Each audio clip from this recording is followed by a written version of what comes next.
Que cette bracha sera Bezrat Hashem pour tous les Hatoufim, qu'ils puissent tous revenir Bezrat Hashem en bonne santé. Baruch atah Adonai Eloheinu melech haolam, she'akol nהיה בדברו.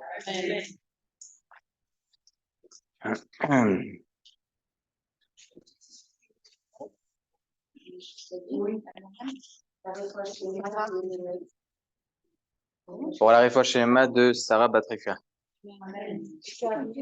Karine Krana Bat Ketisara. L'Avdi Ben Achaim Lametim. Eliyahu Ben Chaim Taïda Malka. Yishma Ketzma B'tzma Achaim.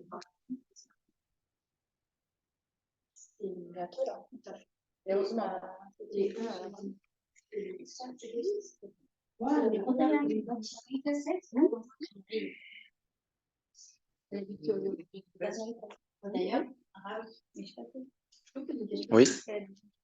On a vu les 11 mois de mon père, c'était la première bougie de son père.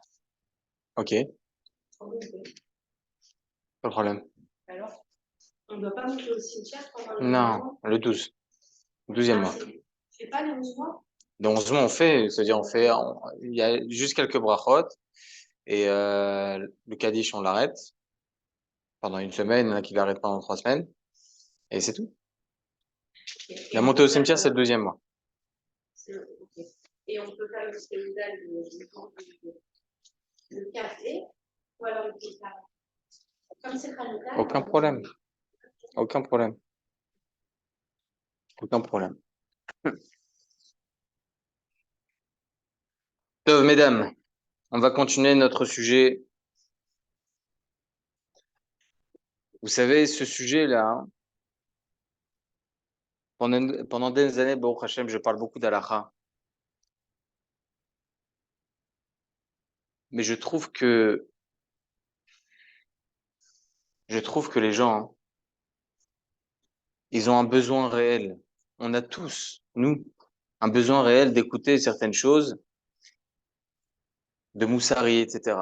Mais ce qui m'importait le moins dans ce genre de shiurim à la base, c'était le fait qu'on pouvait écouter un shiur, magnifique, etc. Les gens y kiffaient. Et au bout d'une demi-heure, 3/4 d'heure, 1 heure après le shiur, ou bien même le lendemain, on passe à autre chose.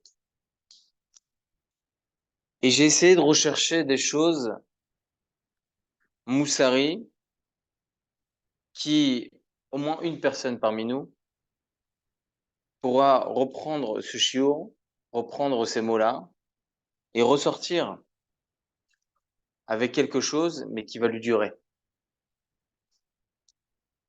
Comme on a dit, voilà, vient d'entrer, comme on a dit pour la réfoua Shema de Sarah Bat Rivka Bezrat Hashem. Et donc, lorsqu'on parle de Simcha, lorsqu'on parle de la joie, c'est pas une joie instantanée, temporaire, sur l'instant. J'ai raconté une blague, c'était marrant. C'est pas ça la Simcha. La joie, comme il dit le Ochot Sadikim, ne doit pas être définie par rapport à quelque chose que je prends de manière matérielle, que ça soit un verre de vin, je suis joyeux, d'accord? Ou bien pour ceux qui speak, chez Mishmor, d'accord? Ils sont joyeux, jusqu'à qu'après ils me jettent, d'accord? C'est l'antithèse de la joie. La joie, elle n'est pas reflétée de manière, sur la figure. La joie, la logique de la joie, elle est plus à l'intérieur. Vous pouvez voir des gens qui vivent dans la précarité et pourtant ils sont joyeux. On comprend donc que la joie n'est pas définie par rapport à ce que j'ai entre les mains, à l'argent que j'ai, au bien que j'ai, ou toute autre chose que j'ai autour de moi, des asakim, des affaires, etc. Non, ça dépend de toute autre chose. C'est quoi alors? Non. On dit c'est pas l'avoir, c'est l'être. Alors comment être joyeux? Comme je vous ai dit maintenant, quelque chose de simple et pourtant tout le monde le sait. Des gens peuvent être dans la précarité et pourtant joyeux. C'est pas un caractère.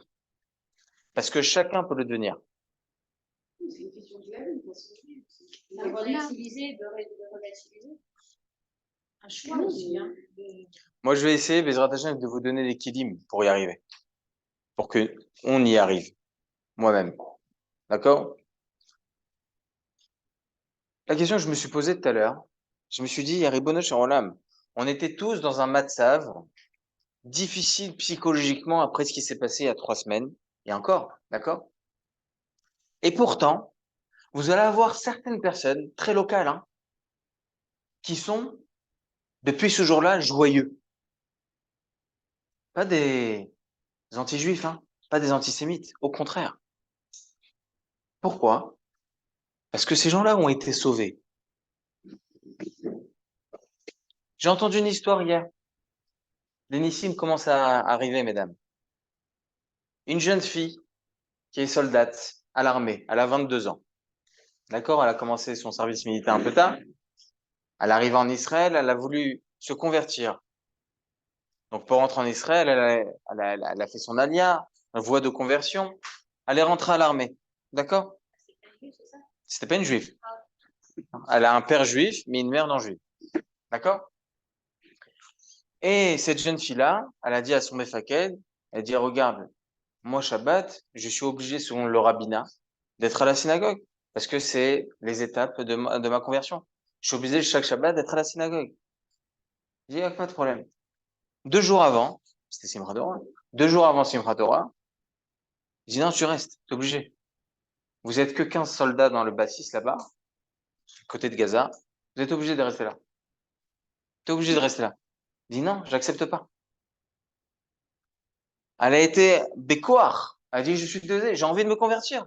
J'ai besoin de me convertir. Je ressens ce besoin. C'est vrai que mon père il est juif, etc. J'aurais pu me dire, non, j'ai besoin de me convertir. Tachles, il a vu qu'il n'avait pas d'autre choix, qu'elle était vraiment, ils ont même voulu à un certain moment rapporter une feuille du rabbinat qui lui est obligé donc de rentrer pour Shabbat. Elle est rentrée pour Shabbat. Dans son bâtisse, 8 soldats qui sont morts sur 15. 8 sur 15. Elle, depuis ce moment-là, évidemment qu'elle est triste par rapport à tous ses amis qui sont niftarim. Mais vous savez ce qu'elle lui a dit? Sa famille d'accueil, parce que pour la conversion, elle peut pas rester avec des goïms. Elle dit, si Hachem ne voulait pas que tu te convertisses, il t'aurait laissé là-bas, quoi. Et depuis ce moment-là, évidemment, avec la tristesse en parallèle de tout ce qui se passe, etc., elle a une joie intérieure, elle se dit, Hachem m'a protégé. Donc il y a, effectivement, certaines personnes dans le monde, en Israël, qui sont joyeux depuis Simchat Torah. Je vous pose la question, mesdames. Pourquoi nous, on ne peut pas être dans la même situation que ces gens-là, joyeux? Mais pourquoi on ne devient pas? Pourquoi on ne se dit pas? Parce que, mesdames, vous savez pourquoi? Parce qu'on n'a pas vécu le miracle. On n'a pas vécu le miracle. Et ce que je veux vous dire ce soir, mesdames, c'est très important. Un homme, Hachem Ishmor, il fait un petit accident de rien. D'accord? Bon, Hachem, rien, il a juste la voiture un peu cabossée. D'accord? Et là, il va voir le rabbin. Il dira, ah, Hachem, il me protège pas. Et qu'est-ce qui se passe? Et il faut vérifier mes mezuzot. Il dit, attends, je comprends pas, t'es livreur. Tous les jours, pendant 10 heures, tu conduis, tu conduis, tu conduis, tu conduis. Et tu fais de la route, et tu fais de la route, et tu fais de la route. Une fois, tu es une petite bosse sur ton camion et tu commences à te poser des questions sur Hachem. Hachem, il te protège pendant tout ce moment-là. Tu le vois pas. Tu poses des questions sur Hachem, tu mets un grand point d'interrogation sur les méfaits d'Hachem, mais tu mets pas un point d'exclamation sur ses bienfaits. Là est tout le problème, mesdames. On ne remarque pas parce qu'on ne vit pas les bienfaits d'Hachem. Et là est toute l'importance.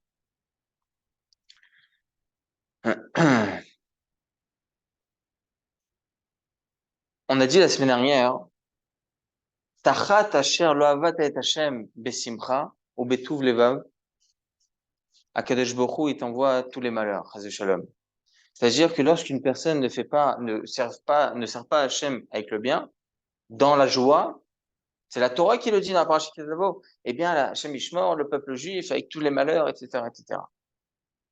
Pourquoi? Pour quelle raison? En quoi la simcha? Attends, j'ai envie de me lever un jour le pied gauche. C'est quoi le problème? J'ai le droit à un certain moment. Oh. J'ai envie de crier un petit peu, de me faire du mal un petit peu. Je suis masochiste. D'accord? Pour quelle raison? Ouais, j'ai pas le droit. J'ai envie de me lever comme ça le matin. J'ai envie d'être un peu déprimé. J'ai le droit. Hachem te dit non, t'as pas le droit. T'as pas le droit. Pourquoi t'as pas le droit? Ils disent, Chachamim, que lorsqu'une personne est triste, eh bien, il en arrive à plein d'autres avérotes. La tristesse, c'est quoi?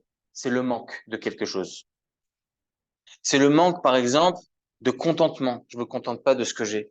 Je suis jaloux de mon copain. Je suis haineux contre lui. Ça fait la destruction du deuxième Beth Amikdash. Le manquement, la sinatrinam. Donc, si on approfondit, on creuse, on creuse, on creuse, on creuse, d'où vient la haine? D'où vient la jalousie? D'où vient le meurtre? D'où viennent toutes ces choses-là, toutes ces avérotes tellement graves? Et vient par un manque de simcha. C'est loin, hein, mesdames, hein, mais c'est exactement ça. C'est exactement ça. Le Hari Akadosh, qui n'a pas entendu parler du Hari Akadosh? Le Harizal. Il dit comme ça, Kola or chez la olam, toute la lumière du monde, tous les bienfaits qu'il y a dans ce monde, vient comme un oxygène. Grâce à quoi? Grâce à la simcha. La joie lorsqu'une personne a fait une misva, par exemple. D'accord? La joie lors d'une misva, la joie, comme je vous ai dit la semaine dernière, pour n'importe quoi dans ce monde que l'on peut faire à chaque seconde de notre vie, on va pour laver la vaisselle, n'importe. Merci Hachem, je peux le faire. Merci Hachem, j'ai la possibilité de le faire. On n'a pas le droit, mesdames, il faut remercier Hachem lorsqu'on entend ses enfants crier et se crêper le chignon. D'accord? Lorsque vous entendez votre mari en train de s'énerver. Mais réjouissez-vous de ça. Je ne veux pas parler de champagne. Bien que j'ai dit aux hommes, j'ai l'oreille. D'accord. Si on commence sur ce sujet. Pourquoi, mesdames? Pourquoi? Encore une fois, je dis pas, il faut sauter sur, voilà, dans la maison, pourquoi pas? D'accord? Et kiffer, etc., pourquoi pas? D'accord? Mais pourquoi je vous dis que même dans ces moments où vous dites, à ce moment-là, Rabbeinu Shalom, j'ai pas envie de vivre ça, et pourquoi ils s'énervent, et pourquoi les enfants ils font ci, et pourquoi ils font du balagan, pourquoi je vous dis qu'il faut être bessimcha dans ces moments-là? Parce que regardons plus loin que le bout de notre nez. Regardons pas, je parle pour moi le premier, hein. Regardons pas le balagan, mais qui a fait le balagan? Ce sont des enfants. Hachem nous a donné des enfants. Lorsqu'ils sont sortis de votre ventre, ces enfants, vous étiez joyeux et pourtant, il vous a fait du mal. Il y a le bonheur Shalom pendant 9 mois. Nachon, à l'accouchement, il tape barchemo. Et pourtant, vous le prenez. Et pourquoi? Parce que c'est votre gosse. D'accord? Alors pourquoi, 3 ans, 4 ans après, vous voulez l'éclater, le mec? Pourquoi? Pourquoi? C'est le manque de simra. On ne comprend pas assez le miracle d'Hachem à chaque instant de notre vie. Il est là, mon enfant. Il est là. Je suis avec lui. J'ai un mari. Enfin, une femme. D'accord? J'ai la possibilité, au prochain d'être avec cette personne. J'ai un conjoint.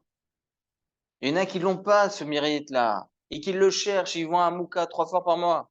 D'accord? Prendre conscience. Vraiment, je vous assure, mesdames, tout ce que je vous dis déjà depuis la semaine dernière, le dénominateur commun de tout ça, c'est 2 mots. Prendre conscience. Prise de conscience. un instant, je réfléchis, hop, j'ouvre un peu mon esprit. Je l'ouvre, et je l'ouvre, et je creuse, et je creuse. Et il faut que je le creuse, mon esprit. Mais il y a quelque chose qui nous bloque. On a une barrière qui bloque notre esprit. La barrière qui bloque notre esprit, est-ce que vous savez c'est quoi, mesdames? C'est le Yetzer Hara. Le Yetzer Hara, il est là, il nous bloque un esprit positif. Il nous bloque une réflexion positive. Voir le bien dans chaque chose. Il nous bloque ça. On ne doit pas le laisser. Comme je l'ai dit Shabbat, je leur ai dit, on peut nous exiler. On peut nous prendre en otage. On peut nous enfermer. On peut nous mettre dans des camps de concentration. On peut tout nous faire. Mais la seule chose qui reste libre et qui restera toujours libre et que personne ne pourra nous prendre, c'est notre esprit. Personne pourra nous le prendre ça. On peut réfléchir comme on le souhaite. J'ai envie d'aimer Hachem. Ah, le SS, il va me prendre dans l'esprit. Il ne pourra pas rentrer à l'intérieur de mon esprit. J'ai envie d'aimer Hachem. J'ai envie d'être joyeux dans la situation où je suis. J'ai envie. Vous savez, lorsque une personne, bon, c'est des moindres, hein, Baruch Hashem, c'est rien, mais ça fait un peu mal. La personne, elle se casse un pied. D'accord? Là, il se dit, bon, c'est Hachem, peut-être que je suis parti dans des endroits qui sont pas très bien. Donc, il se remet, il se dit, oh, je me m'assaille, j'essaye de scruter un peu mes actions, voilà, je fais tchouva. D'accord? Des choses bêtes de la vie.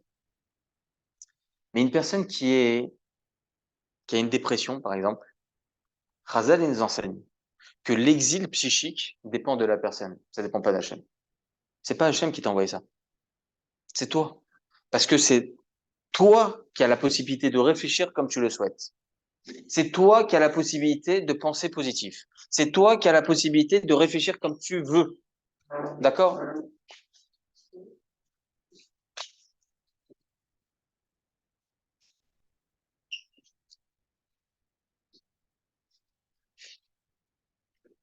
C'est là l'importance de la simpra, mesdames. Comprendre que la simpra, je vous assure, mesdames, à quoi ça sert de vivre dans la dépression? Vivre toujours avec une tête, Shem Ishmor. Shabbat, je les ai vus à la Sina. Ils faisaient la Hazara. Ils répondaient même pas. Je leur ai dit, mais les gars, c'est quoi cette tronche, là? J'ai dit, mais ouvrez, là. La banane. Oh, qu'est-ce qui se passe? Là, il me dit, mais attends, et tu comprends, avec la guerre, et on m'a pas donné mon argent. Oui, c'est dur. Mais c'est moindre. C'est rien. C'est rien. Il y en a qui sont heureux de sortir alors qu'ils étaient en otage. Vous vous rendez compte la simpra que c'est, Baruch Hashem? Je vous avais dit Shabbat. Vous voyez, ça va selon les parachutes. Shabbat, je vous l'ai dit, mesdames. Shabbat, je vous ai dit, regardez, la semaine prochaine, ça va être la reprise de nos otages. Pourquoi? Parce que dans la parachute cette semaine, on le voit, Abraham Avinu, il va chercher Lot, qui est en otage. C'est ça, c'est le parachute. Et la semaine suivante, Sarah Emeno va demander à Abraham de dégager Ishmaël. Voilà, c'est tout. Yallah. Khalas. D'accord? Et c'est comme ça que ça va se passer. Bezrat Hashem par, il y aura la Géoula. Je préfère, je préférais les otages, d'abord. Soyons Bessimra. Regardez un otage qui est sorti. Il y en a 239. D'accord? Un otage qui est sorti. Regardez la Simra que l'on a. Akadosh Baruch Hu essaye de nous. Yallah, les gars. Ressaisissez-vous. Soyez Bessimra. Soyez Bessimra. Envoyez des Haredim en train de danser là-bas. Avec cette rayelette. Oui, des Chilonim et des Haredim et tout le monde ensemble. Baruch Hashem, Yallah. C'est ce qu'on veut, non? La Simra. Ah, à quoi ça sert d'avoir une tronche de cake, mesdames? Ça sert à quoi? Je parlais de moi. Comment Akadosh Baruch Hu, il peut nous aider, mesdames? Uniquement lorsqu'il est avec nous. Comment il peut être avec nous? Vous savez ce qu'il a écrit avec Yaakov Avinu? Yaakov Avinu, pendant 22 ans, on va le voir dans quelques parachutes, il avait plus de Shrina avec lui. Plus de présence divine. Plus de Roi HaKodesh. Plus rien. À cause de quoi? Non, parce qu'il était triste. Parce qu'il était triste. Yosef. Pendant qu'il était en... Il pensait qu'il était mort. Bon, ça s'est su qu'il n'était pas réellement mort. Il était en Égypte, il était gouverneur. Il était triste pendant 22 ans, il n'a pas eu de Shrina. La Gemara, je voulais la rapporter aussi la semaine dernière, à Maseret Shabbat, on nous dit, En Shrina shochenet. Elle est avec nous. D'accord? Lo betor atzvut et la betor simcha. La Shrina ne peut être présente que avec la simcha.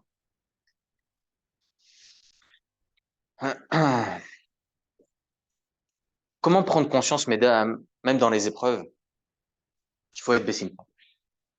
C'est dur, hein, une épreuve, c'est difficile. Mais mesdames, on est dans ce monde. On n'est pas au Lamaba. On est dans ce monde. Comme la Gemara nous dit, il y aura toujours des épreuves. Et là, on vit avec. Il y aura des épreuves. Il faut s'y attendre. Des petites épreuves, on souhaite que des petites épreuves. On cherche dans notre poche, on trouve 10 shekels. C'est tout ce qu'on veut. D'accord? Des petites épreuves, simples. Mais il y aura des petites épreuves. D'accord? Donc, il faut tout de suite réfléchir et se dire, Yallah. Même lorsqu'arrivera l'épreuve, il faut que je sois fort.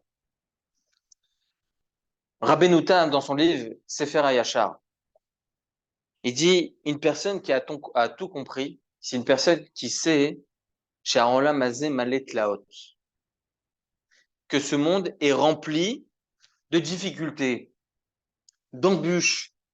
C'est ça le monde. On vit pas dans le monde des bisounours, mesdames. D'accord? On vit dans un monde avec des épreuves. C'est comme ça. En mala asot. Alors pourquoi lorsqu'arrive l'épreuve, c'est difficile, je dis pas. Même aujourd'hui, c'est à une levaya, c'est toujours difficile. D'accord? Mais il y a là. On prend conscience rapidement après. On prend plus vite conscience qu'Hachem, il envoie des épreuves. Il faut vivre avec les épreuves. Chez l'honnête Betzarot. Et qu'on vive avec des épreuves. Et vivre, c'est pas survivre l'épreuve, d'accord? Il faut vivre l'épreuve. Parce que une personne qui est triste, c'est quoi? C'est dit, Hachem, oui, je vais faire les mitzvot, mais juste, marie-moi. Après, il dit, Hachem, oui, je vais continuer à étudier, mais juste, divorce-moi, d'accord? Mais juste, ramène-moi la parnassa. Mais juste, donne-moi ci. Mais juste, oh, fais ce qu'il faut. Tu n'auras pas tout ce que tu auras. Tu auras pas tout ce que tu veux. Il y a écrit dans la Gemara qu'une personne, elle peut vivre avec des milliards, et des milliards, et des milliards, et des milliards. Elle n'aura pas 0,1%, 0,1% des profits de ce monde. Elle n'aura pas. Vous savez, Shlomo Ameler, Chacham Mikol Adam, le plus grand des sages, d'accord? Il n'y aura pas comme lui. Akadosh Baruch Hu lui demande dans Malachim, il lui demande, qu'est-ce que tu souhaites? La richesse, la longévité, la royauté, la sagesse. Et là, dans sa sagesse, Shlomo Ameler, qui était pas encore Meler, il dit, je souhaite la sagesse. Et Akadosh Baruch Hu lui a donné la richesse, la sagesse, la royauté et la longévité. Pour quelle raison? Parce qu'il a tout compris. Et Shlomo Ameler, qu'est-ce qu'il dit dans son livre? Donc il faut lire, hein. C'est pas Einstein, hein, c'est Shlomo Ameler. Et il écrit dans son livre quelque chose de très intéressant. Dans Kohelet, je leur ai fait ça pendant la veillée. J'ai fait les 2 premiers prakim avec les explications de toute la chorma de Shlomo Ameler. Et il dit Shlomo Ameler la chose suivante. Le premier mot. Evel Avelim, Akol Evel. Tout est nul et non avenu dans ce monde. Ça me vaut rien. C'est-à-dire tout ce qu'Akadosh Baruch Hu il a créé pendant les 6 jours de la création, le ciel, la terre, ça ne vaut rien. Shlomo Ameler, respecte. Ça ne vaut rien. Chazal, ils expliquent la kavana de Shlomo Ameler. Quand est-ce que ça ne vaut rien? Lorsqu'on prend ce matériel pour le matériel. Mais lorsqu'on prend ce matériel et on essaie de le sanctifier, tout devient, tout prend de l'ampleur, tout prend du niveau. Vous avez 2 personnes qui mangent Shabbat, une bonne keila, d'accord? Ils vont kiffer. L'un il dit l'irvot Shabbat Kodesh, et l'autre il dit j'ai faim. Vous vous rendez compte? Le fait est qu'il ait dit l'Ervot Shabbat Kodesh, il a mis un niveau incroyable dans sa Pkeila. D'accord? Quelque chose de si matériel que ça. Mais il a mis du niveau parce que il a pris cela, il a pris ce profil-là, il l'a mis pour Akadosh Baruch Hu. Shlomo Amelech, il vient nous apprendre quelque chose. Par la suite, dans Kohelet, il dit, tu peux chercher. La vie, c'est un cycle. La vie, c'est un cycle. Le soleil, il se couche, il se relève. Il se couche, il se relève. Le vent, il part et il revient. Les nuages, ils partent et ils reviennent, etc. La vie, c'est un cycle. D'accord? Eh bien, la même chose. Tu vas avoir, tu vas aller travailler. Tu vas ramener 10 000, 15 000, 20 000 shekels par mois. D'accord? Cet argent, il va aller où? Il part et il revient. D'accord? Il part et il revient. Il part et il revient. Mais on s'est sué pour cet argent. On s'est fatigué pour cet argent. On était fatigué pour cet argent. On a peut-être vieilli à cause de cet argent. Je dis pas qu'il faut pas le faire. Mais si on met un potentiel dans cet argent en disant, Hachem, je vais travailler pour toi, pour servir, pour faire Shabbat, pour faire du chesed, pour faire de la tzedaka, eh bien, je mets la création du monde à un niveau extraordinaire. C'était nécessaire, cette création. Pourquoi je vous dis ça, mesdames? Parce que, en fin de compte, la personne peut être joyeuse lorsqu'elle essaie de profiter de ce monde stam. Tout peut être cassé comme ça en un instant. Comme une personne, elle a Blainara des milliards. Des milliards. Elle prend un yacht aux îles de Caraïbes, Sartec, d'accord? Il a là-bas 4 masseurs avec lui. Il lui masse le dos, les cuisses, etc. Il se fait un kiff. Il a une glace avec 4000 goûts, d'accord? Il a tout ce qu'il faut, le gars, d'accord? Il se fait un kiff parce qu'il a de l'argent. Mais un téléphone peut tout casser. Un téléphone. Il répond au téléphone, oui, c'est le médecin. J'ai 2 nouvelles à t'annoncer. Une grave et une très grave. Je dis, elle commence par la grave, quoi. Il dit, juste pour te dire, voilà, on a vu tes résultats, tu vas vivre qu'une semaine. Ah, c'est quoi le très grave? Parce que ça fait une semaine qu'on te cherche. D'accord? Je vous dis, mais c'est ironique. C'est pas une vraie histoire, hein, bon, jamais. Je vous dis ça, mesdames, c'est parce que l'homme peut tout avoir dans ce monde, mais il peut rien avoir. Donc, la Simcha, comme je vous l'ai dit au préalable, tout ça, c'est un développement par rapport à ce que je voulais vous dire. Que la Simcha ne dépend pas des biens que j'ai entre les mains. Ne dépend pas de l'argent que j'ai entre les mains. Il dépend pas de ça, là. La Simcha ne dépend pas de ça. La Simcha dépend du contentement. Je me contente de ce que Akadosh Baruch Hu m'a donné. Je sais et je vois le bien dans tout ce que Hachem envoie. Je marche dans la rue, je suis Bessimcha. Je me réveille le matin, je suis Bessimcha. Je veux faire ma tefila, j'ai la possibilité de mettre mes tefilines tranquille. On ne ressent pas, mesdames, on ne ressent pas la bonté d'Hachem. On ne ressent pas assez cette bonté d'Hachem. D'ailleurs, c'est le mot Simcha. Le mot Simcha, c'est quoi, hein? C'est quoi la joie? C'est Sham Moach. C'est quoi Sham Moach, Simcha? Comprendre, réfléchir. Qu'en réalité, tout n'est pas là, c'est là-bas. Le principal, c'est pas ce que je vis à l'instant. C'est pas les kiffs que je me fais à cet instant. Je réfléchis que ma seule et unique Simcha, hein, c'est bien plus loin, c'est bien plus profond que ça. C'est Hachem qui m'a donné la possibilité de. C'est ça la Simcha, mesdames. La Simcha, c'est intérieur. La Simcha, c'est une réflexion profonde de ce que je suis en train de vivre.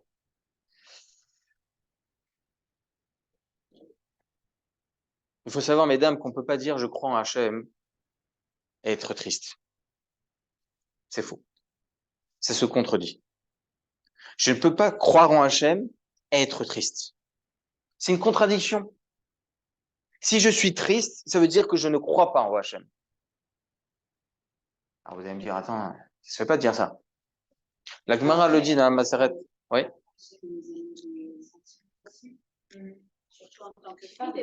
justement, je vais expliquer. La Gemara, elle en parle. Ouais. Les hommes aussi, hein. Je suis très émotif, moi. Très, très émotif. Je dois avoir une neshama de femme, hein, peut-être, hein, allez savoir. La Gemara nous dit dans la Maseret Shabbat, elle nous dit comme ça que lorsqu'arrivera la Géoula, on sera dans une génération où il n'y aura pas d'Emouna. C'est-à-dire quoi, il n'y aura pas d'Emouna? Mais Farchim les explique. Les gens, ils seront tristes. Comme ça, la Gemara l'explique, mesdames. Les gens, ils seront tristes. Et encore une fois, je le répète, ce sont les termes. On sera dans une génération d'exil psychique. Parce que Tachlès, dans l'absolu, comme je vous l'ai dit très très souvent dans les shiurim, on vit, d'accord? On vit. On vit, tout va bien. Baruch Hashem, il y a des épreuves, et on a vu des choses récemment, etc., évidemment, etc. Je parle pas de ça. Mais on vit. Mais nous, on est dans un exil psychique. D'accord? Et c'est le Dor à Géoula. C'est ce qu'elle dit à la Gemara. Qu'on sera dans une génération où il y aura un manquement d'Emouna. Et le manquement d'Emouna, c'est quoi? La tristesse. Comment tu peux être triste lorsque Hachem, il te dit, c'est moi qui envoie? C'est-à-dire que, Kilou, la personne qui fait l'épreuve, la personne, Hachem Yarachem, qui tue le juif, entre guillemets, d'accord? Eh bien, c'est un fantôme, parce que c'est Hachem qui est derrière. Au point où la Gemara a dit, on sera dans une génération qui est pnée à Kélev, comme un chien. Lorsqu'on frappe le chien avec un bâton, le chien, il mord le bâton. Pourquoi il mord le bâton? Mais attends, t'es brel ou quoi? C'est le maître derrière qui te frappe. Eh bien, on sera dans une génération comme ça, et on est dans une génération comme ça. On comprend pas que qui est derrière. C'est qui est derrière? C'est Akadosh Baruch. La tristesse, pendant ces moments-là, les épreuves que l'on a vécues, etc., ces derniers jours, il ne faut pas que cette tristesse mordille, ok, et commence à manger ce qu'il ne faut pas, la émouna. C'est vrai, la tristesse, elle peut exister, parce que c'est triste. Mais il ne faut pas que ça soit le résultat d'un manque d'émouna. Il ne faut pas que ça soit le résultat de pourquoi Hachem il a fait ça? Et pourquoi tu fais ça? Et comment ça se fait? Et pourquoi ils se sont pas rendus compte que les terroristes, il ne faut pas que ça en arrive à ça. En aucun cas.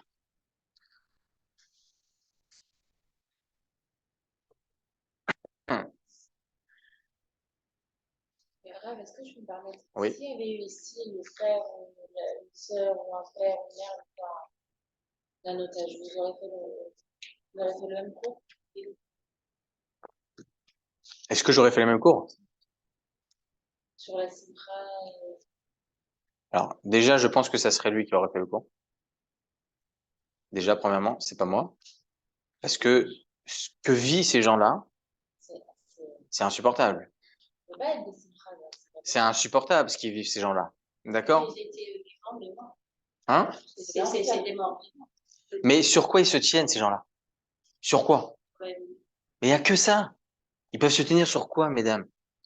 Le Hamas, ni foi ni loi. C'est des bêtes. Ils s'en foutent. Ils tuent. C'est tout ce qu'ils font. Père et Adam, c'est Ishmaël.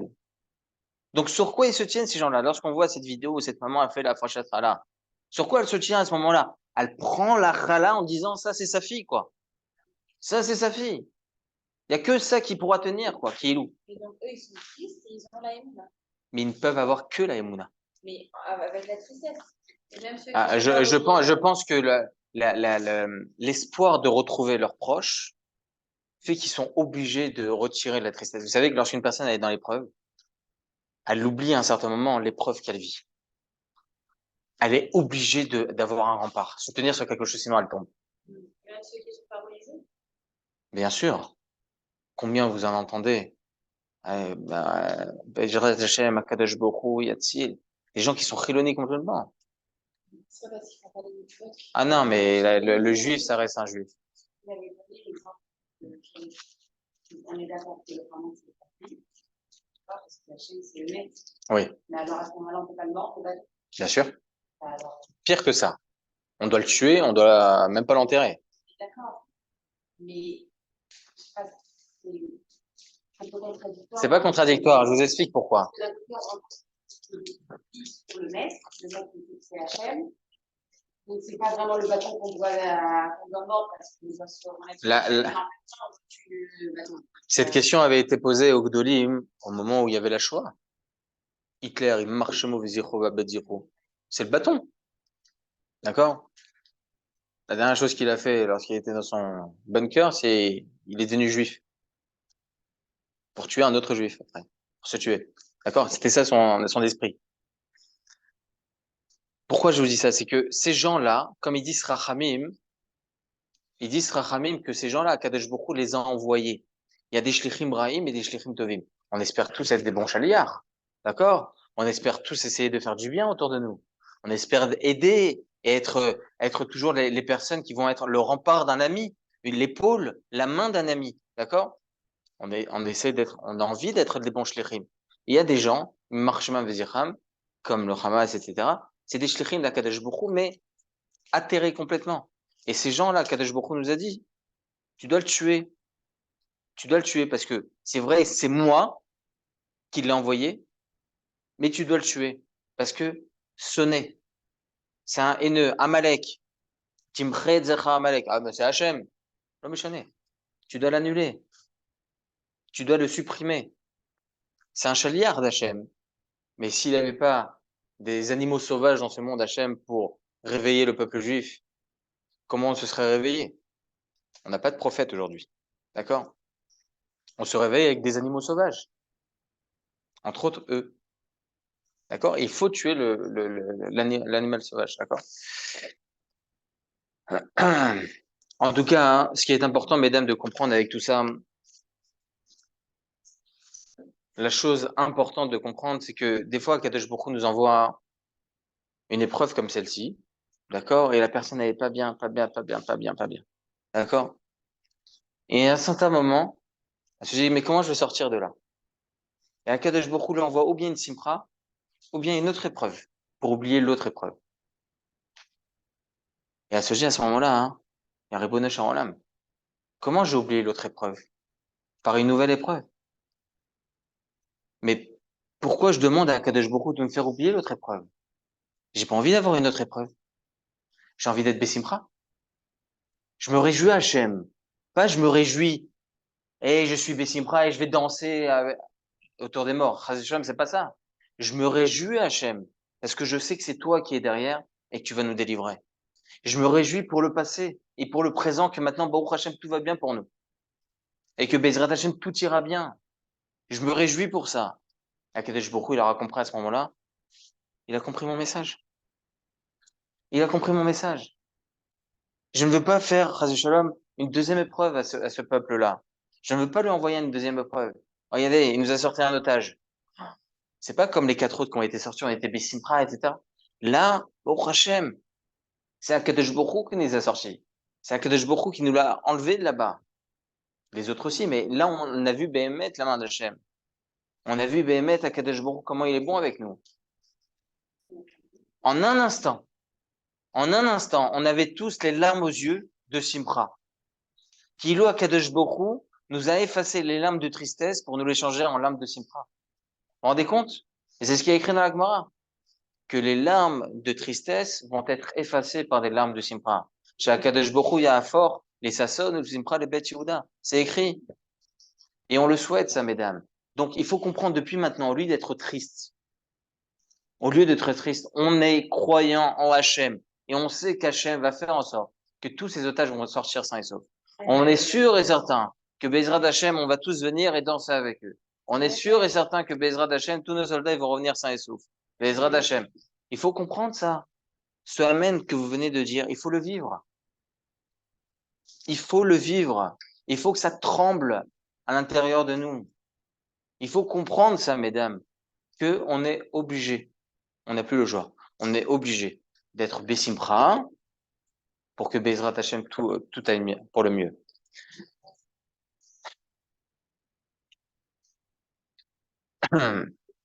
Une personne qui est pas bien, hein, une personne qui est triste, je vous donne des exemples comme ça pour vous faire comprendre. Pourquoi vivre 70 ans, 80 ans, 120 ans, d'accord? Pourquoi vivre avec du noir et broyer du noir? Pourquoi vivre avec ça? Une personne qui voit noir, mesdames, il verra noir même dans les meilleures des choses. Il peut aller dans un restaurant, dans le meilleur des restaurants, 4 étoiles. Il manque du sel. Ah, c'est froid. Pourquoi? Parce que c'est une personne qui broie le noir tout le temps. C'est une personne qui vit toujours avec une feuille qui a été écrite, donc la vie, d'accord? Mais avec des taches noires de temps en temps. Et donc, il voit le noir un peu de partout. Même dans les choses qui sont bien. Il est à Tahiti, en train de bronzer. Gros kiff, d'accord? Les bras derrière la tête, lunettes de soleil, il se fait un kiff, un verre de mangue, plein de glaçons à l'intérieur. 10 ou 15 glaçons, d'accord? Il se fait un gros kiff. Et là, il a les yeux vers le haut et il dit, ah, le palmier, il est un peu penché. Pourquoi tu vois le mal dans tout? Pourquoi tu broies le noir? Pourquoi tu essaies de voir les choses qui sont négatives? Regarde le positif. Pourquoi tu veux vivre dans la tristesse? Alors, des fois, c'est indépendamment de nous. D'accord? Et c'est tout le travail qu'il faut faire, mesdames, et c'est ça, j'espère, le message Bezrat Hashem. Le travail pour arriver à cette simpra. Bien que certaines fois, c'est indépendamment de nous. D'accord? Je dis, mais comment je vais sortir de là? Comment je vais sortir de cette tristesse? Et je me lève avec un pied gauche et je me lève avec des larmes. Comment je peux sortir de ça? Et bien, certaines fois, il faut aller, vous savez, lorsque vous avez une feuille qui est cornée, comme ça, pour que ça aille au milieu, il faut aller de l'autre côté complètement. D'accord? Et que ça soit bien droit.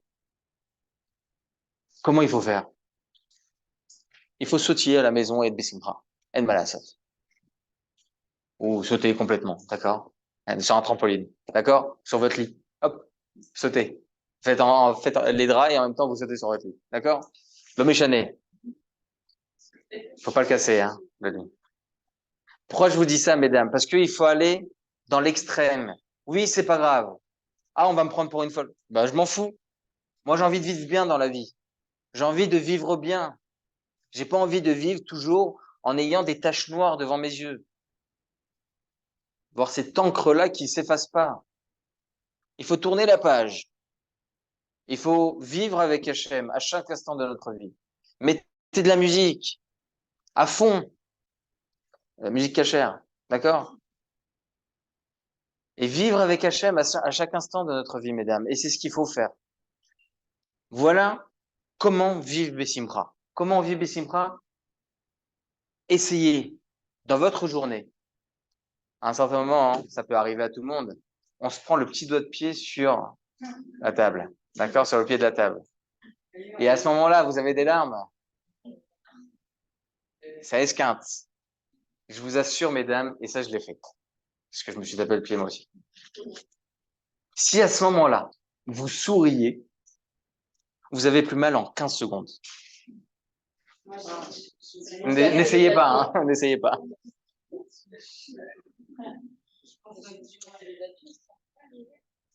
Ah, vous êtes cassé de votre pied. C'est pas en 15 secondes.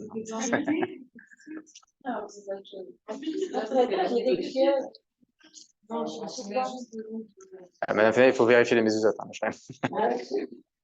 j'ai un petit peu la ah ouais.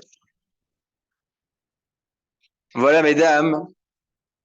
Voilà, mesdames, comment vivre Bessimra tout le temps. Tout le temps. Des petites épreuves de la vie, vivez les Bessimra. Pas, encore une fois, une Simpra extérieure, sur l'instant T, des fois lorsque ce sont des choses difficiles, à l'intérieur de nous-mêmes. Se dire, Hachem, je crois en toi. Je sais ce que tu fais maintenant. Ah, c'est difficile. C'est difficile, mais je vais, Bezrat Hachem, aller plus loin. Et je vis avec toi, Hachem. Je sais que c'est toi qui as envoyé ça. Ad Kedekar qui a écrit comme ça dans la Gemara, Ketzad Meragdim Lifnei Akala. Comment on doit danser devant une kala? Ça veut dire comment on doit danser devant une kala? On doit danser devant une kala?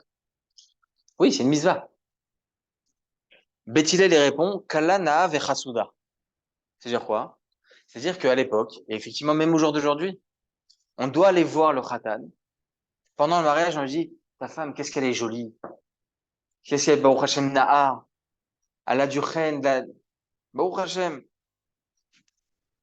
Même si Hashem Ishmor. D'accord? Beth Shammai, il pose la question. Il dit, mais pourquoi tu mens? Des fois, bon, le khatan, la même chose, hein, Chaz v'Shalom, voilà. Au contraire, la même chose.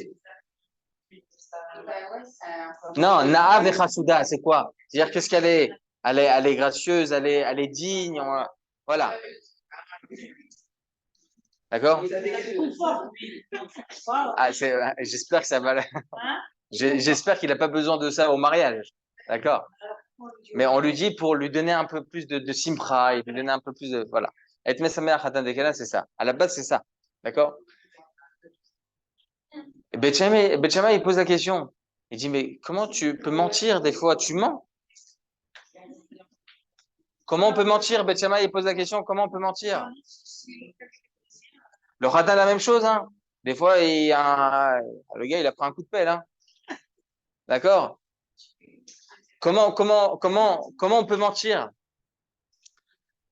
Et là, Beth Hillel, il répond, comment on peut mentir à un mariage? Mishum Shlom Bait. Écoutez bien, mesdames. Pour le Shlom Bait, c'est quoi pour le Shlom Bait? La Gemara, elle rapporte là-bas une preuve. Sarah Imenu, on va le voir dans la paracha. Sarah Imenu, elle accueille donc les anges, d'accord, chez elle. Elle pense que ce sont des invités. Et là, ils viennent et ils disent comme ça, ils viennent lui parler à Sarah, il parle à Abraham Avinu, il dit, sache que tu auras un enfant. Kaet Raya ou le Sarah Ben. Tu auras un garçon. Et là, hein, dans la tente, il y a Sarah Imenu qui rigole, Vatsachaka Sarah, Bekirba. Elle dit comme ça, hein, elle dit, comment moi je peux avoir un enfant? Va Adonis Zaken, alors que mon mari il est vieux. Il a 99 piges. Comment je vais avoir un gosse avec 90? Ouais. Comment elle avec 90 et lui 99. Comment je peux avoir un enfant avec un vieux monsieur? Et là, Sarah, Akadosh Borou va voir Abraham et il dit, ta femme, elle a rigolé, Ve'anochi zaken. Ve'anochi skena. C'est-à-dire, elle a dit quoi? Kiilou? Et alors que moi, je suis vieille. Il dit, pourquoi? Akadosh Borou, il ment? Abraham Avinu. Et à Chazal, c'est ce qu'elle dit la Gemara avec Beth Hillel. Il dit non. Akadosh Borou, il a voulu Mishum Shlom Bait. Pour Shlom Bait, il va pas dire, attends, ta femme, elle a rigolé parce que t'es vieux. Non, il ne veut pas dire ça, Hachem. Il dit non, parce qu'elle pense qu'elle est vieille. Elle peut pas avoir un enfant alors qu'elle est vieille. Donc de là, Beth Hillel, il tranche la halakha qu'on dit ça au mari sous la choupa. Pourquoi, mesdames, Mishum Shlom Bait, en quoi c'est nécessaire? Ils disent Chazal, Kedé Sheye Adam Besimcha. La guide Varim Tovim. Toujours dire des choses bien. Toujours du positif. Essayer de muscler même sa mâchoire en disant des choses bien et toujours positives. Car c'est que de cette façon, une personne, elle peut elle-même être Bessimcha et elle peut rendre aussi les autres Bessimcha. Et ça, c'est très important. Vous allez avoir même Shambait, j'en parle. D'accord? Vous avez votre mari qui arrive, il est éclaté du travail, il en peut plus, il s'énerve. Ou bien le contraire. Si à ce moment-là, vous faites un grand sourire à votre mari, alors qu'il est énervé. Ça change rien. Ah, j'ai eu du tac au tac, le truc. Si vous lui faites un grand sourire et vous lui rigolez à la tête, à la tronche, d'accord? Ça va? Et comment tu vas? Et il s'énerve encore plus. Vous allez voir que quelques instants après, vous, votre personne, pas lui peut-être, vous n'allez pas vous énerver. Parce que vous avez réussi, avec votre sourire, à préserver votre colère, à préserver votre foi de la colère. Pour vous, c'est important. C'est pour ça, tac au tac. J'ai compris. Ça peut ne pas marcher peut-être vis-à-vis de lui, mais pour vous, protégez-vous à vous. C'est pas grave. Pourquoi réitérer la colère et pourquoi lui donner du manger à ce Satan? Pourquoi? À quoi ça sert? La simcha, ça aide aussi à ça, mesdames. La simcha, ça aide à comprendre que moi aussi, je dois me protéger. Je protège en même temps mon physique, mon psychique, et je vis bien. Je vis bien. Je dis pas, mesdames, il y a certaines fois de la tristesse, il y a certaines fois des épreuves difficiles, il y a certaines fois des choses. On est dans un monde comme ça, en malasot. On vit avec des épreuves. Mais si on arrive encore une fois à essayer de muscler son esprit, toujours se dire Akadosh Baruch Hu, il est derrière, Akadosh Baruch Hu, il est derrière, Akadosh Baruch Hu, il est derrière, et merci Hachem pour les petites choses de la vie, eh bien, Baruch Hachem, je peux mieux vivre l'épreuve. Et je pense que c'est très, très important. Et d'ailleurs, on va continuer aussi grâce à ça par rapport à la Shariat Tzar. Vous avez commencé la semaine dernière en vous parlant des bienfaits d'Akadosh Baruch Hu dans le corps humain. Dans le corps humain. Lorsqu'on dit Asher Yatzar et Adam Bechorma, Akadosh Baruch Hu, il a créé l'homme avec tant de sagesse. Ubara bo nekavim, nekavim, chalulim, chalulim. Il a créé des endroits dans le corps qui sont vides à l'intérieur, ou bien des orifices. Galouy viadoua lifni kisikivodecham. Akadosh Baruch Hu, il sait à ce moment-là. C'est dévoilé à ce moment-là. She'im isatem echad mehem, o im ipateach achat mehem. Ou bien si il ferme un de ses orifices, ou bien il l'ouvre, Hashem Ishmor. On ne peut pas vivre même un instant. Baruch ata Hashem, etc. Dans ce Asher Yatzar, mesdames, avant même de faire Asher Yatzar, comme il avait l'habitude, Rabbi Nachman Breslev, qu'est-ce qu'il faisait après manger? Il regardait tout ce qu'il mangeait et il regardait toutes les propriétés de chaque aliment. Le concombre, la tomate, les noix, les dattes, etc. Et il regardait les bienfaits d'Hachem dans chaque chose. Et c'est ce que je vous avais dit lorsqu'on avait parlé un peu de Ilchot Birkat Amazon. Mais merci Hachem, il aurait pu nous donner un comprimé avec des glucides, des lipides, des vitamines à l'intérieur, tout. Un comprimé, un arbre comprimé, d'accord? C'est tout. Et il nous a donné des concombres, et des tomates, et des carottes, et du chou, et des trucs, etc. Ah, c'est pourri. Ah, le poivron, il est pas bon. Hein, d'accord? Voyons et remercions Hachem pour chaque chose. Eh bien, la même chose pour Asher Yatzar. Le Asher Yatzar, mesdames, il doit être accompagné d'une conscience. Chochma. La sagesse de la création d'Hachem. Le corps humain, je vous avais parlé la semaine dernière, depuis la sécrétion de la salive. Akadosh Baruch Hu a créé la salive pour que cette salive-là puisse détruire certains glucides qu'il y a dans un aliment. Ces glucides-là, ils peuvent faire mal à l'estomac. On voit une personne qui mange vite, il a des maux d'estomac. Pas parce qu'il a mangé vite, c'est parce que la salive n'a pas eu le temps de détruire ces glucides-là. D'accord? Dans les je vous avais dit que l'estomac, il est fait de deux parties. Une partie en cercle et une partie beaucoup plus lisse. Pour que l'aliment puisse tomber tranquillement jusqu'à l'estomac. Et l'estomac, c'est comme une poche qui retient 1,5 kg d'aliments. Parce que sinon, on ne pourrait pas bien manger. On aurait dû manger toutes les demi-heures parce que le corps demande de quoi manger pour subvenir aux besoins de tous les besoins sanguins, etc., etc. Mais d'un autre côté, il n'y a pas assez de remparts pour tenir tous ces éléments. Donc, on aurait dû manger toutes les demi-heures. Et que très peu. Il n'y aurait eu aucun ta'anoug, aucun kiff. Donc, Akadosh Baruch Hu, il a fait un estomac. Estomac égale merci Hachem. Je peux manger une bonne pizza. D'accord? Merci Hachem. Dans l'estomac, mesdames, il y a des milliers d'enzymes qui viennent et qui détruisent l'aliment. Parce que vous savez que dans l'estomac, il y a une poche supérieure et une poche inférieure. Dans la poche supérieure, c'est de là où tombe, donc de la trachée jusqu'à l'estomac. Lorsque l'aliment tombe dans l'estomac, eh bien, cette poche-là se ferme pour ne pas qu'il y ait des remontées. D'accord? Merci Hachem, là aussi. Parce qu'une personne a des maux d'estomac, etc., il peut y avoir des remontées à cause des acides, etc. Bon, c'est pas le moment d'en parler. Et il y a une poche inférieure. Cette poche inférieure, mesdames, ça va être l'endroit où il y aura là-bas comment on appelle ça déjà? J'ai oublié. L'intestin grêle. D'accord? L'intestin grêle va sortir de là-bas. Mais l'intestin grêle, mesdames, il fait 3 cm. C'est très petit. Comment l'aliment, une bonne pizza que j'ai mangée, va aller là-bas? eh bien, il y a des enzymes dans mon estomac qui va faire en sorte de détruire l'aliment jusqu'à ce que ça devienne presque liquide. C'est des enzymes très, très, très acides. Très acides. Au point où Chazal nous enseigne, c'est Chachamim qui nous enseigne ça. Akadosh Baruch Hu, il a créé des mucoses à l'intérieur de l'estomac parce que si ces acides peuvent détruire un aliment que j'ai mangé, aussi gras que soit-il, ok, eh bien, il aurait dû détruire même l'estomac. Akadosh Baruch Hu, il a créé donc des mucoses autour de l'estomac pour protéger l'estomac de ces acides-là. Et donc, ça va détruire donc l'aliment. Et il y a un portique. Il y a comme un videur, ok? Le videur est là-bas, il dit, toi tu passes pas. D'accord? Et il va voir est-ce que l'aliment, il est assez liquide pour pouvoir rentrer à l'intérieur de l'intestin grêle. Dans l'intestin grêle, mesdames, vous savez que depuis l'estomac déjà, qui est lourd, il y a un message qui est envoyé par Bluetooth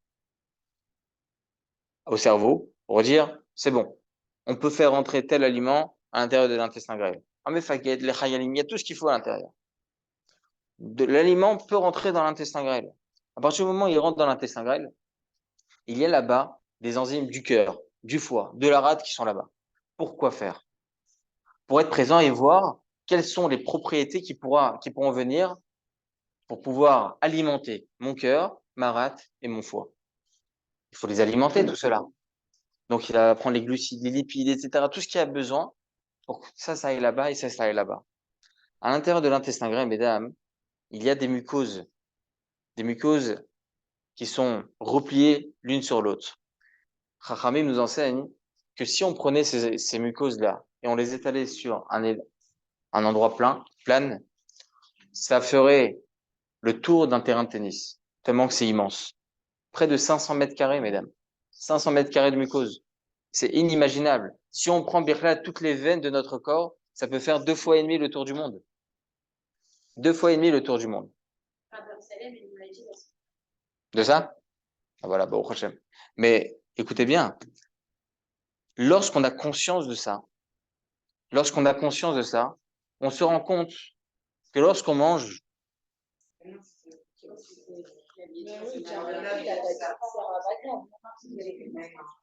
on fait un doublon.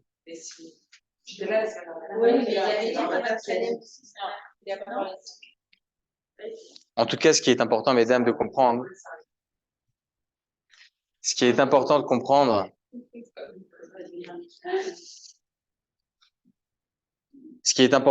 mesdames, c'est que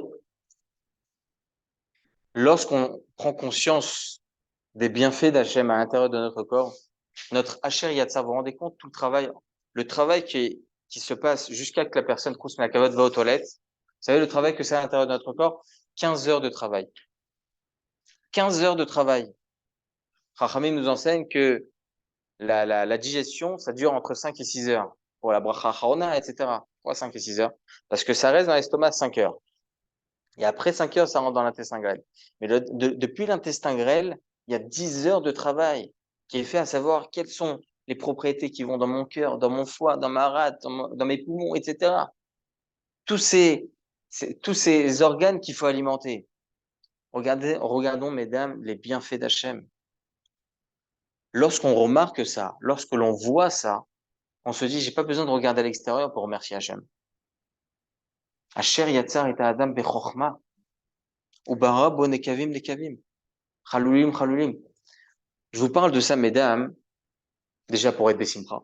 Parce que merci Hachem, je peux parler, je peux discuter, je peux regarder.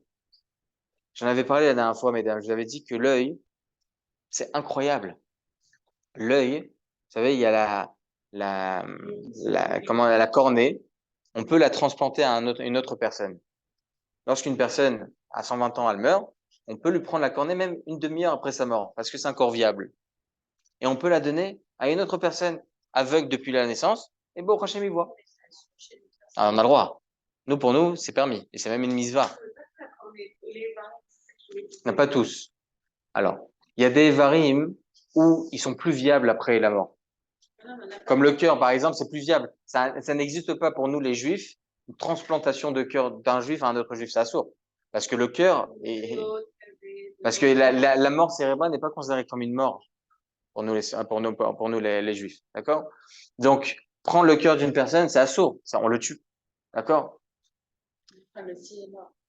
Ça n'existe plus. Le cœur, il n'existe plus. Il ne marche Oui, plus. mais ça veut dire qu'il est mort. Mais s'il est mort d'une AVC dans le truc de la tête.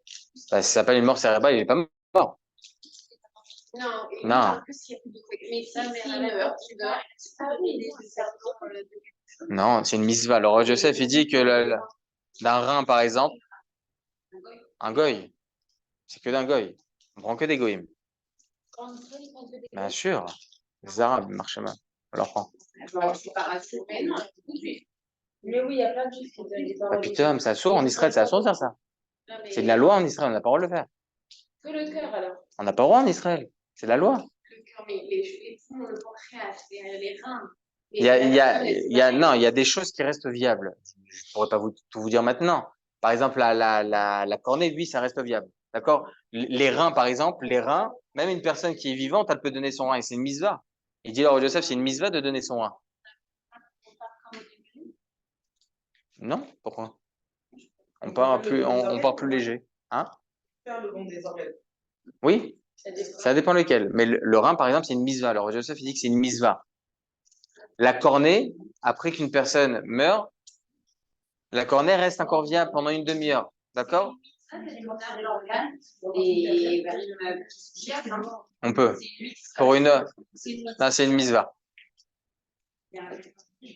C'est une misva. Après, il y en a qui, au niveau richi, préfèrent. Il y en a plein. Et même les rabbinim, ils ne donnent pas, etc. Ouais, tarles, ça n'existe pas. Mais ça existe. Ok, il y a la carte où ils écrivent dessus, etc. Je donnerai après, etc. Il y en a qui le font. D'accord? Il n'y a pas d'interdit.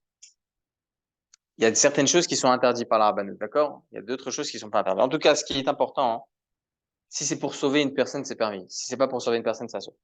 Ce que je voulais vous dire maintenant, c'est... Non, des fois, c'est stam, mais ça fait. Ou bien pour donner à un arabe. J'ai pas envie, moi. D'accord?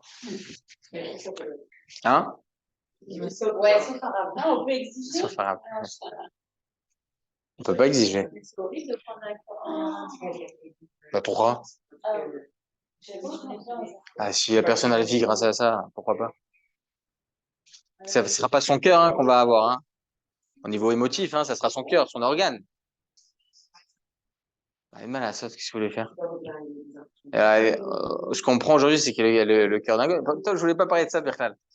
Ce que je voulais parler, mesdames, ce que je voulais vous dire, mesdames, c'est que la cornée, c'est quelque chose qui peut rester en vie des millénaires. Des millénaires. Pourquoi? Parce qu'imaginez-vous, vous transposez cette cornée-là à une autre personne. Elle a 120 ans, il va la donner à une autre personne. Et cette autre personne-là va donner à une autre personne.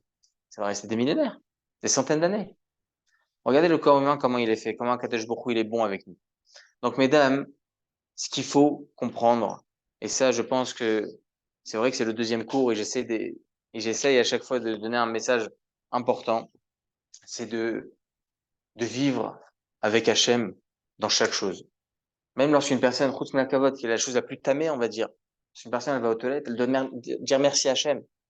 Pour des choses comme ça, j'ai la possibilité de manger, j'ai la possibilité de sentir ce que je suis en train de manger, j'ai la possibilité d'avaler, j'ai la possibilité de m'oxygéner, de marcher, de faire une rotation avec mon poignet. J'ai la possibilité de faire ces choses-là. Et merci à Hachem pour ces choses-là. Et malheureusement, c'est tellement quelque chose de normal. Donc ça fait que Kilou, c'est normal. Mais il faut pas normaliser ces choses-là. Prendre conscience. Se poser la question à un moment, comment je parle? Comment je mange? Comment je réfléchis? Comment je m'oxygène? Comment je regarde? Comment j'écoute? Comment j'entends? Comment je sens?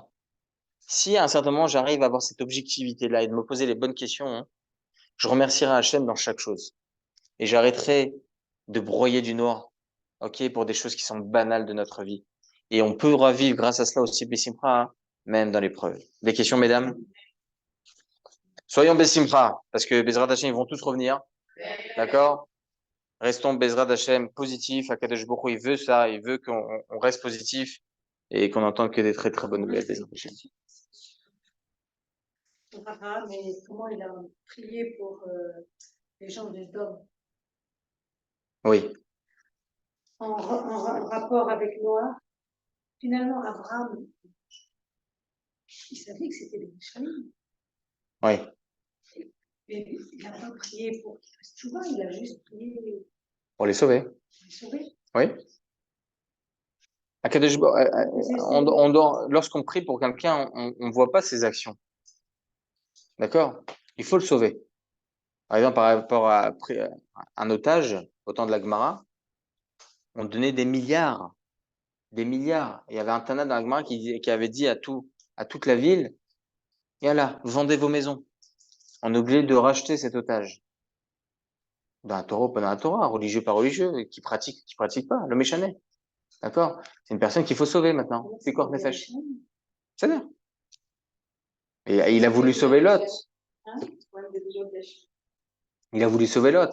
Jusqu'à Kadosh Baruch Hu lui a dit, tu vas sauver Lot. Abraham Avinu, il a dit, mais au moins, attends, peut-être il y a 10 tzadikim, peut-être il y a 5 tzadikim.